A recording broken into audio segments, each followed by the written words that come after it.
ഈശോ മിശിഹായ്ക്ക് സ്തുതിയായിരിക്കട്ടെ. എൻ്റെ പേര് ബ്ലെസ്സി. ഞാൻ മുട്ടിച്ചിറ വാലാച്ചിറ ഇടവയിൽ നിന്ന് വരുന്നു. ഞാൻ ഉടമ്പടി എടുത്തത് നവംബർ 20 ഈ 2023. ആദ്യമായിട്ട് എനിക്ക് പറയാനുള്ളത്, ഞാൻ ഉടമ്പടി എടുത്തത് എങ്ങനെയാണെന്നാണ്. എനിക്ക് സത്യം പറഞ്ഞാൽ ഇതിനോട് വലിയ വിശ്വാസമൊന്നുമില്ലായിരുന്നു. ഞാനിങ്ങനെ കേട്ടിട്ടേ ഉള്ളൂ, പക്ഷേ പത്രങ്ങൾ കണ്ടിട്ടുണ്ടെങ്കിൽ എൻ്റെ കയ്യിലൊന്നും വന്നിട്ടില്ല. അപ്പം ഞാൻ OET ഒരു പ്രാവശ്യം എഴുതി. അതിൽ എനിക്ക് സ്പീക്കിംഗ് ആയിരുന്നു ഭയങ്കര ഡിഫിക്കൾട്ട്. അപ്പോൾ അതിന് എന്ന് വെച്ചാൽ സംസാരിക്കാൻ എനിക്ക് കണ്ടൻറ്റൊക്കെ ഉണ്ടെങ്കിലും, പക്ഷേ എനിക്കിങ്ങനെ എന്നൊക്കെ പറഞ്ഞ് എനിക്ക് ഫില്ലേഴ്സൊക്കെ വരുമായിരുന്നു. അപ്പോഴത്തേക്കും ആ ടെൻഷൻ്റെ ഇടയ്ക്ക് എനിക്ക് ഭയങ്കര ലാഗ് ആകുമായിരുന്നു സംസാരിക്കുന്നത്. അങ്ങനെ എനിക്ക് 20 മാർക്കിലാണ് സ്പീക്കിങ് പോയത്. B കിട്ടാനിരുന്നതിൽ 20 മാർക്കിൽ സ്പീക്കിങ് പോയി. അപ്പോൾ എന്നെല്ലാം ബാക്കിയെല്ലാം B കിട്ടിയതുകൊണ്ട് എനിക്ക് രണ്ടാമത്തെ അറ്റംപ്റ്റ് കിട്ടുമെന്ന് നല്ലൊരു കോൺഫിഡൻസ് ആയിരുന്നു. അപ്പോൾ അങ്ങനെ രണ്ടാമത്തെ അറ്റംപ്റ്റ് ഞാൻ ഡേറ്റ് എടുത്തിട്ട് 2 ആഴ്ചത്തേക്ക് പഠിക്കാൻ പോയി. അപ്പോൾ 2 ആഴ്ചത്തേക്ക് പഠിക്കാൻ പോയപ്പം അവിടെ ഉടമ്പടി എടുത്തൊരു കൊച്ച് എൻ്റെ കൂടെ ഹോസ്റ്റലിലുണ്ടായിരുന്നു. അപ്പോൾ ഈ കൊച്ച് ഇങ്ങനെ എന്നോടൊന്നും ഇങ്ങനെ പറഞ്ഞിട്ടൊന്നുമില്ല, പക്ഷേ ഞങ്ങൾ കുരിശരിക്കായിരുന്നു. കുരിശരിച്ച് കഴിഞ്ഞിട്ട് ഈ കൊച്ച് ഇങ്ങനെ പ്രാർത്ഥിക്കുന്നതൊക്കെ കണ്ടപ്പോൾ ഞാനും കൂടെ പ്രാർത്ഥിക്കുമായിരുന്നു. അപ്പോൾ 2 ദിവസം കഴിഞ്ഞപ്പോൾ ഞാൻ പറഞ്ഞു, നീ പ്രാർത്ഥിക്കുമ്പോൾ എന്നെ വിളിക്കണം രാവിലെ എന്നൊക്കെ പറഞ്ഞ് ആ കൊച്ചിൻ്റെ കൂടെ ഞാൻ പ്രാർത്ഥിക്കുമായിരുന്നു. പിന്നെ ഞങ്ങൾ ഒരുമിച്ച് പള്ളിയിലൊക്കെ പോകുമായിരുന്നു. അപ്പോൾ ഇതൊക്കെ ചെയ്തപ്പോൾ അവൾ എന്നോട് പറഞ്ഞു, എടി നീ പ്രാർത്ഥിക്കുന്നതല്ലേ, നിനക്ക് ഉടമ്പടി എടുത്തൂടെ എന്ന് എന്നോട് ചോദിച്ചു. അപ്പോൾ ഞാൻ പറഞ്ഞു, എടി എനിക്ക് അറിയത്തില്ല, എനിക്ക് ഇതൊക്കെ നീ ഉടമ്പടി എന്ന് പറയുമ്പോൾ തന്നെ എനിക്കൊരു നെഗറ്റീവ് ഫീലാണ് വരുന്നതെന്ന് പറഞ്ഞു. എനിക്കിതിനോട് ഒന്നും തോന്നുന്നില്ല. പിന്നെ ഈ മാതാവിനെ കണ്ടിട്ട് എനിക്ക് ആദ്യമായിട്ട് ഞാൻ ഇങ്ങനത്തെ ഒരു മാതാവിനെ കാണുന്നത്. അപ്പോൾ ഈ മാതാവിനെ കണ്ടിട്ട് എനിക്ക് ഒരു സ്നേഹിക്കാൻ തോന്നുന്നില്ലെന്ന് ഞാൻ പറഞ്ഞു. ബാക്കി എല്ലാ മാതാവിനെ കാണുമ്പോൾ ഒരു വാത്സല്യമൊക്കെ തോന്നും, പക്ഷേ എനിക്ക് ഈ മാതാവിനെ കണ്ടിട്ട് എനിക്ക് അങ്ങനെ ഒരു തോന്നൽ വരുന്നില്ലെന്ന് പറഞ്ഞു. അപ്പം ഇവളെന്നോട് പറഞ്ഞു, എനിക്ക് വേണ്ടി പ്രാർത്ഥിക്കാമെന്നൊക്കെ പറഞ്ഞു. അപ്പം എക്സാം എടുക്കുമ്പോൾ എനിക്ക് പീരിയഡ്സ് ആവുന്നില്ലായിരുന്നു. കാരണം എൻ്റെ പീരിയഡ്സ് എന്ന് പറയുമ്പോൾ എനിക്ക് ഛർദ്ദിച്ച് തലകറങ്ങി അങ്ങനെ ആകെ മൊത്തം ഒരു ചീത്ത ദിവസമായിരുന്നു. അപ്പോൾ എനിക്ക് വേണ്ടി അവളുടെ വയറ്റിൽ കുരിശ് വരച്ച് പ്രാർത്ഥിക്കുമായിരുന്നു. അതെനിക്ക് അറിയത്തില്ലായിരുന്നു. ഇവൾ 2 ദിവസം കഴിഞ്ഞിട്ട് എന്നോട് ചോദിച്ചു, നിനക്കായോ എന്ന് ചോദിച്ചപ്പോൾ ഞാൻ പറഞ്ഞു എനിക്കായി. അപ്പോൾ അവൾ പറഞ്ഞു അവളുടെ വയറ്റിൽ തൊട്ടാണ് അവൾ പ്രാർത്ഥിച്ചത്, പക്ഷെ അവൾക്ക് ആ മാസം 2 പ്രാവശ്യം വന്നെന്ന് പറഞ്ഞു. അങ്ങനെ ഒരിക്കലും നടക്കാത്തതാണ് അവൾ. അപ്പോൾ അങ്ങനെ വന്നുകൊണ്ടാണ് അങ്ങനെ എടുത്തിരിക്കുന്ന ആൾക്കാർക്ക് അങ്ങനെ വരുന്ന പോലെ എനിക്കും വന്നു. അപ്പോൾ എനിക്ക് എന്തോ അവളങ്ങനെ പ്രാർത്ഥിച്ചല്ലോ എനിക്ക് വേണ്ടി. അപ്പം മാതാവിൻ്റെ തൈല് ഉപ്പൊക്കെ യൂസ് ചെയ്യുമ്പം എന്തോ അവിടെ ശക്തി ഉണ്ടെന്നൊക്കെ എനിക്ക് ഒരു വിശ്വാസം വന്നു. പിന്നെ എനിക്ക് എക്സാം ഡേറ്റായി, ഞാൻ വെക്കേറ്റ് ചെയ്യാൻ നേരം എനിക്കൊരു കാശ് രൂപം തന്നിട്ട് പറഞ്ഞു, നീ ഇത് ഒന്നും ചെയ്യണ്ട, സ്പീക്കിങ്ങിന് ഇരിക്കുമ്പോൾ ഉള്ളം കൈ വെച്ചാൽ മാത്രം മതി എന്ന് പറഞ്ഞു. അപ്പോൾ ഞാൻ ഇതുപോലെ സ്പീക്കിങ്ങിന് പോയി. ഞാൻ സ്പീക്കിങ്ങിന് കയറിയപ്പം റെക്കോർഡിങ്ങിൽ ആദ്യം സ്റ്റാർട്ട് ചെയ്തു. റെക്കോർഡിങ്ങിൽ എന്തോ പ്രശ്നമുണ്ടെന്ന് പറഞ്ഞ് പുള്ളി ഒന്നുകൂടെ റീസ്റ്റാർട്ട് ചെയ്തപ്പോഴാണ് ചെയ്തുകൊണ്ടിരുന്നപ്പോൾ ഞാൻ ഓർത്തു ഇങ്ങനെ കാശ് രൂപം ഉണ്ടായിരുന്നല്ലോ. അപ്പോൾ ഞാൻ പെട്ടെന്ന് ഓർത്ത് കൈക്കകത്ത് വെച്ച് കഴിഞ്ഞ് ഞാൻ നല്ല മോശമായിട്ട് ചെയ്തത്. ആദ്യം ചെയ്തതിലും ഭയങ്കര മോശമായിട്ട് ചെയ്തത്.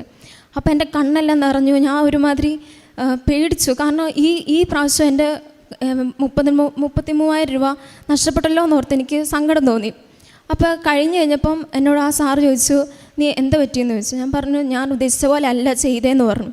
അപ്പോൾ സാർ എന്നോട് പറഞ്ഞു, മോളെ ഞാനല്ല മാർക്ക് ഇടുന്നതെന്ന് പറഞ്ഞു. ഞാൻ പറഞ്ഞു എനിക്കറിയാം, സാരില്ലെന്ന് പറഞ്ഞ് ഞാൻ ഇറങ്ങി. അപ്പോൾ 2 ആഴ്ച കഴിഞ്ഞപ്പോൾ റിസൾട്ട് വന്നു. അതിനെനിക്ക് ഫുൾ B കിട്ടി. അപ്പോൾ എനിക്ക് എന്തോ കൃപാസന മാതാവ് ഉണ്ട്, അമ്മയില്ലാതെ എനിക്ക് അങ്ങനെ ആദ്യം ചെയ്തതിലും ഭയങ്കര മോശമായിട്ട് ചെയ്തിട്ട് എനിക്ക് ഈ പ്രാവശ്യം കിട്ടിയല്ലോ. അതുകൊണ്ട് എനിക്ക് അമ്മയുടെ അടുത്ത് വന്നൊന്ന് താങ്ക് യു പറയണമെന്നുണ്ടായിരുന്നു. അപ്പോൾ ഞാൻ എൻ്റെ പപ്പയോട് ചോദിച്ചു, ഒന്ന് വന്നോട്ടെ ഇവിടെ, എന്നെ വിടാവോ എന്ന് ചോദിച്ചപ്പോൾ പപ്പ സമ്മതിച്ചില്ല. പപ്പയ്ക്ക് മാതാവിന് ഇഷ്ടമൊക്കെ തന്നെ, പക്ഷേ ഇവിടെ വീട്ടിൽ നിന്നാലും പ്രാർത്ഥിച്ചാൽ പോരെ, എന്തിനെങ്ങോട്ട് വരുന്നതെന്നൊക്കെ ചോദിച്ചു.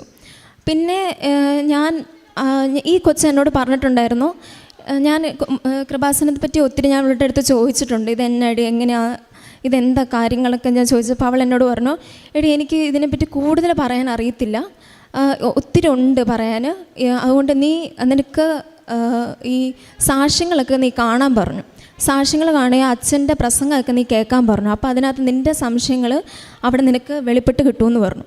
അപ്പോൾ ഞാൻ അങ്ങനെ ഞാൻ എപ്പോഴും വീഡിയോ ഒക്കെ കാണാൻ തുടങ്ങി. അപ്പോൾ അങ്ങനെ കുറേ എനിക്ക് മനസ്സിലാകാൻ തുടങ്ങി, ഇതിൽ എന്തോ ഉണ്ട്. അപ്പോൾ എനിക്കിവിടെ വന്ന് ഉടമ്പടി എടുക്കണം എന്നുണ്ടായിരുന്നു. അപ്പം ഞാൻ എൻ്റെ ആഗ്രഹം ഞാൻ എൻ്റെ പപ്പയുടെ അടുത്ത് പറയും. അപ്പോൾ പപ്പ പറഞ്ഞു വേണ്ട, ഉടമ്പടി എടുക്കണ്ട, വേണേൽ വന്നോളാൻ പറഞ്ഞു. അപ്പോൾ എൻ്റെ എല്ലാം പ്രോസസ്സിങ് എല്ലാം സ്മൂത്തായിട്ട് നടക്കുമായിരുന്നു, ഒരു പ്രശ്നമില്ലായിരുന്നു. അപ്പോൾ COS എന്ന് പറഞ്ഞൊരു സർട്ടിഫിക്കറ്റ് വേണ്ടി വെയിറ്റ് ചെയ്യുമായിരുന്നു. അപ്പോൾ അത് വെയിറ്റ് ചെയ്തു, ഒരു മാസം കഴിഞ്ഞു, എന്നിട്ടും വന്നില്ല.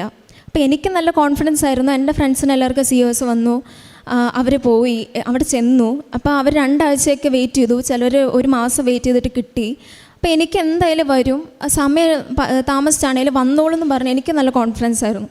അപ്പോൾ ഒരു ദിവസം എൻ്റെ ഒരു ഫ്രണ്ട് വിളിച്ചിട്ട് പറഞ്ഞു, എടി നീ ഒന്ന് അന്വേഷിക്കുക ഇതെന്തായെന്ന്. കാരണം എനിക്കറിയാവുന്ന ഒരു കൊച്ചി ഇതുപോലെ COS നോക്കിയിരുന്നിട്ട് അത് അവർ ഇത് നിർത്തി, ഫണ്ടില്ലെന്ന് പറഞ്ഞ് നിർത്തിയെന്ന് പറഞ്ഞു. അപ്പോൾ എനിക്കത് പേടിയായി. അപ്പോൾ എൻ്റെ പപ്പയുടെ അനിയത്തിയുണ്ട്, ഒരു സിസ്റ്റർ ആൻറ്റി. അപ്പോൾ ആ സിസ്റ്റർ ആൻറ്റി എന്നോട് എപ്പോഴും പറയും, നീ ഒന്ന് ഓൺലൈനോടും കൂടി എടുക്കാൻ പറയും. അപ്പോൾ ഞാൻ എൻ്റെ മനസ്സിലൊരാഗ്രഹം ഉണ്ടായിരുന്നു, ഇവിടെ വന്ന് മാതാവിനെ കണ്ട് എനിക്ക് അമ്മയുടെ കാശുരൂപവും വേണം, തൈലവും വേണം, ഉപ്പും വേണം, എല്ലാം വേണം, എനിക്ക് അമ്മയുടെ അടുത്ത് തന്നെ വരണം എന്ന് പറഞ്ഞ് എനിക്കൊരു ചെറിയൊരു വാശിയെന്നും പറയാം. അപ്പോൾ എനിക്ക് ആ ഒരു ആഗ്രഹം ഉണ്ടായിരുന്നു. അല്ലാതെ ഞാൻ ഓൺലൈനോടും കൂടി എടുക്കത്തില്ല എന്ന് പറഞ്ഞു. അപ്പോൾ ആൻറ്റി എന്നോട് ഓൺലൈനോടും കൂടി എടുക്കുക, അല്ലെങ്കിൽ നീ എങ്ങനെ വരാൻ പറ്റും, വിടത്തില്ലല്ലോ എന്നൊക്കെയായി. അത് കഴിഞ്ഞ് വെച്ചാൽ ഓക്കെ ശരി, ഞാനിങ്ങനെ ഈ എൻ്റെ അടുത്ത് ഇങ്ങനെ COS ഇങ്ങനെ കാര്യം പറഞ്ഞപ്പോൾ എനിക്ക് പേടിയായി. അപ്പോൾ അന്ന് നവംബർ 15-ന് ഞാൻ ആൻറ്റി എൻ്റെ വീട്ടിലുണ്ടായിരുന്നു. അപ്പോൾ ഞാൻ ആൻറ്റിയോട് പറഞ്ഞു, ആൻറ്റി ഇങ്ങനെയൊക്കെയാണ്. അപ്പോൾ ആൻറ്റി പറഞ്ഞു, നീ ഓൺലൈൻ പ്രെയർ റിക്വസ്റ്റ് ചെല്ലിടാൻ പറഞ്ഞു, COS കിട്ടുക. അപ്പോൾ ഞാൻ പറഞ്ഞു, അന്ന് ആൻറ്റി ഇടാം, അപ്പോൾ ഉടമ്പടി എടുക്കാനും സമ്മതിക്കോ ഇല്ലെന്ന് അറിയത്തില്ല, അതുകൂടി ഇട്ടോട്ടെ എന്ന് പറഞ്ഞു. അപ്പോൾ ആൻറ്റി പറഞ്ഞു അന്ന് അതും ഇടുമെന്ന് പറഞ്ഞ് അങ്ങനെ പ്രാർത്ഥിച്ച് ഒരു 11:30 ആയപ്പം ഓൺലൈൻ പ്രെയർ റിക്വസ്റ്റ് ഇട്ടു. അന്ന് ഉച്ചയ്ക്ക് 1:30 ആയപ്പോൾ എനിക്ക് മെയിൽ വന്നു, എൻ്റെ ആപ്ലിക്കേഷൻ വിഡ്രോൺ ആയെന്ന് പറഞ്ഞു. അപ്പം അത്രയും നാളത്തും ഇല്ലാത്ത ഒരു എല്ലാം സ്വപ്നങ്ങളെല്ലാം പോയ പോലെ തോന്നി. അപ്പോൾ എന്നെക്കഴിഞ്ഞും കൂടുതൽ എൻ്റെ പപ്പയ്ക്കും വീട്ടുകാർക്ക് എല്ലാവർക്കും ടെൻഷനായി. കാരണം എല്ലാം പ്രോസസ്സിങ്ങിന് ഒന്നുമില്ല, നടക്കാനൊന്നുമില്ല. അപ്പോൾ അവർ ഞങ്ങളോട് പറഞ്ഞു, നിങ്ങൾ വേണമെങ്കിൽ വേറെ ഹോസ്പിറ്റലിൽ നോക്കിക്കോ, വേറെ ഇത് നോക്കിക്കോ, ഇനി ഇവിടുന്ന് നോക്കണ്ടെന്ന് പറഞ്ഞു. അപ്പോൾ റീസൺ എന്താണെന്ന് ചോദിച്ചപ്പോൾ ഇവർ പറഞ്ഞു ഡിസ്കസ് ചെയ്തിട്ട് പറയാമെന്ന് പറഞ്ഞു. 3 ദിവസം കഴിഞ്ഞ് ഒന്നും പറഞ്ഞില്ല. അപ്പം ഞാൻ ആൻറ്റി പറഞ്ഞു ഇനി ഒന്ന് ചോദിച്ചു നോക്ക്, ഉടമ്പടി എടുത്തോട്ടെ എന്ന്. അപ്പം പപ്പ എന്നോട് പറഞ്ഞു പൊക്കോളാൻ പറഞ്ഞു. അങ്ങനെ വന്ന് നവംബർ 20-ന് ഇവിടെ ഉടമ്പടി എടുത്തു. ഉടമ്പടി എടുത്തു കഴിഞ്ഞപ്പം ഒരു 5 ദിവസം കഴിഞ്ഞപ്പോൾ അവർ റീസൺ പറഞ്ഞു അവർക്ക് ഫണ്ടില്ല, അതുകൊണ്ട് ഇനി എടുക്കത്തില്ല എന്ന് പറഞ്ഞു. അപ്പോഴത്തേക്ക് ഇൻ്റർവ്യൂ എല്ലാം ക്യാൻസലായി. ഇപ്പോൾ UK നഴ്സുമാർക്ക് ഇപ്പോൾ അറിയായിരിക്കും, ഇൻ്റർവ്യൂ എല്ലാം ക്യാൻസലായി. അവിടുത്തെ ഇലക്ഷനൊക്കെ കാരണം ഇൻ്റർവ്യൂ എല്ലാം നിർത്തി വെച്ചേക്കുക. അപ്പോൾ ഒരു ഇതുമില്ല. അപ്പം ഞാൻ ഓർത്തു ചിലപ്പോൾ ഇതല്ല എനിക്ക് വിധിച്ചിട്ടുള്ളത്, അമ്മ എനിക്കിതിന് നല്ലത് തരാനായിരിക്കും എന്നോർത്ത് ഞാൻ ഇതങ്ങ് വിട്ട്. അപ്പോൾ ഉടമ്പടിയിൽ ഞാൻ UK പ്രോസസ്സിൽ അമ്മ സഹായിക്കണം എന്നേ പറഞ്ഞിട്ടുള്ളൂ, അല്ലാതെ എനിക്കിതിൻ്റെ COS തന്നെ വേണമെന്ന് അങ്ങനെയൊന്നും ഞാൻ വാശി പിടിച്ചില്ലായിരുന്നു. എന്നിട്ട് ഞാൻ പള്ളിയിൽ പോവുകയും അങ്ങനെ എപ്പോഴും പറ്റുന്ന പോലെ കുമ്പസാരിക്കുകയും പിന്നെ ഇങ്ങനെ ഡാനിയലച്ചൻ്റെ ഒരു ഇതുണ്ടായിരുന്നു, ബൈബിള് കാലക്രമേണ വായിക്കുന്നത്. അപ്പോൾ അതുപോലെയൊക്കെ എനിക്ക് ബൈബിൾ അങ്ങനെ പഠിക്കാമല്ലോ എന്ന് ഓർത്ത് അങ്ങനെയൊക്കെ ബൈബിൾ വായിക്കുകയും പിന്നെ പറ്റുന്ന പോലെയൊക്കെ പത്രം എല്ലാവർക്കും, എനിക്കൊരു അനുഭവം ഇല്ലെങ്കിലും എനിക്കിതുവരെ സാക്ഷ്യം പറയാൻ ഒരു കാര്യം ഇല്ലെങ്കിലും ഞാൻ ആൾക്കാർക്ക് ഇങ്ങനെ പത്രം കൊടുത്തു, ഇങ്ങനെ ഉണ്ട് അങ്ങനെ പോകണമെന്ന് പറഞ്ഞാൽ അങ്ങനെ പത്രം കൊടുത്തു. പിന്നെ കറക്റ്റ് ഈ കഴിഞ്ഞ ദിവസം അവരിങ്ങോട്ട് പറഞ്ഞു നിങ്ങൾക്ക് വില്ലിങ് ആണോ COSന് അപ്ലൈ ചെയ്തോട്ടെ എന്ന് പറഞ്ഞു. ഇവരിടയ്ക്കിടയ്ക്ക് ഇങ്ങനെ മെസ്സേജ് അയക്കുമ്പോൾ ഞാനിങ്ങനെ നോക്കാൻ പോകാറില്ല. കാരണം ഇവർ നിങ്ങൾ UK ആണോ നോക്കുന്നത്, പേടിക്കണ്ട, നിങ്ങൾ ഓക്കെ ആവണം അങ്ങനെയൊക്കെ പറഞ്ഞൊരു അഷ്വറൻസേ തരുള്ളൂ. പക്ഷെ ഒന്നും പോസിറ്റീവായിട്ടൊന്നും പറയുന്നില്ലായിരുന്നു. അങ്ങനെ ഞാൻ ഡ്യൂട്ടിയുടെ ഇടയ്ക്ക് ഇതൊന്നും നോക്കിയില്ല. ഒരു ദിവസം കഴിഞ്ഞിട്ടാണ് ഞാൻ ഇവിടെ മെസ്സേജ് കണ്ടത്. അപ്പോൾ ഞാൻ ശരിക്കും ഇത് ശരിക്കും ആണോ, ഇനി കൈ കിട്ടിയിട്ട് വിശ്വസിച്ചാൽ മതി. അപ്പോൾ എനിക്കത്രയും ഇതൊന്നും തോന്നിയില്ല. എന്നിട്ട് എനിക്ക് COS കൈ വന്നു.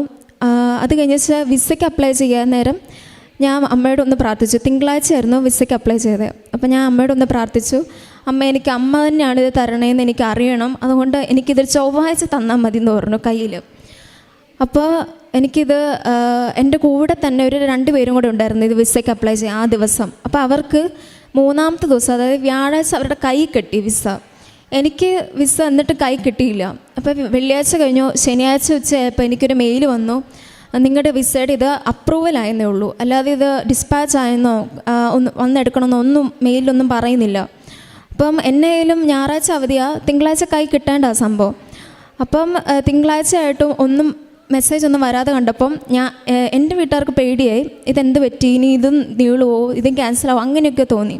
പിന്നെ എൻ്റെ മനസ്സിൽ അമ്മ ഞാൻ പറഞ്ഞ ദിവസം തന്നെ അമ്മ എനിക്ക് തന്നാൽ മതി, അങ്ങനെ ഞാൻ അത്രേ ആഗ്രഹിച്ചുള്ളൂ. അമ്മ തരുമെന്ന് എനിക്ക് ആ ഒരു വിശ്വാസം ഞാൻ ഇരിക്കുമായിരുന്നു. അപ്പോൾ ചൊവ്വാഴ്ച അച്ഛൻ്റെ ഉടമ്പടി ധ്യാനം കണ്ടു കഴിഞ്ഞപ്പം ഒരു അരമണിക്കൂർ കഴിഞ്ഞപ്പോൾ എന്നെ കൊറിയറുകാർ വിളിച്ചു, വിസ വന്നിട്ടുണ്ട്, വന്നെടുത്തോണം എന്ന് പറഞ്ഞു. അപ്പോൾ എനിക്ക് ഒത്തിരി സന്തോഷമായി. അപ്പോൾ അമ്മ തന്നെയാണ് തന്നേന്നൊക്കെ എനിക്ക് ഒത്തിരി വിശ്വാസം കൂടി വന്നു. പിന്നെ ഞാൻ ഇന്ന് ഇവിടെ വന്നപ്പോൾ ഉടമ്പടി 3 മാസം ആവാറായി, പുതുക്കണം എന്ന് പറഞ്ഞു. ഇവിടെ വന്നപ്പോഴാണ് ഡേറ്റ് എഴുതാൻ നേരമാണ് കണ്ടത്, 15-ാം തീയതി. കറക്റ്റ് ഞാൻ ഉടമ്പടി ഓൺലൈൻ റിക്വസ്റ്റ് ഇട്ട് ആ ഡേറ്റും ഇന്നും കറക്റ്റ് 3 മാസമായി. പിന്നെ അടുത്ത ആഴ്ച 22, അതായത് ഈ വരുന്ന അടുത്ത ആഴ്ച വ്യാഴാഴ്ച, അതായത് ഈ 22-ാം തീയതി വൈകുന്നേരം ഞാൻ UK പോവുക. അപ്പോൾ അമ്മ ഞാൻ ഒട്ടും പ്രതീക്ഷിച്ചില്ല എനിക്കിത് തന്നെ കിട്ടുമെന്നും എന്നെ കൊണ്ടുപോകും എന്നെ വിടുമെന്നും ഒന്നും ഞാൻ പ്രതീക്ഷിച്ചില്ല. അതുകൊണ്ട് എനിക്ക് എന്താ പറയേണ്ടതെന്ന് അറിയില്ല. എനിക്ക് ഒത്തിരി അമ്മയുടെ നന്ദി പറയാൻ വാക്കുകളും ഇല്ല.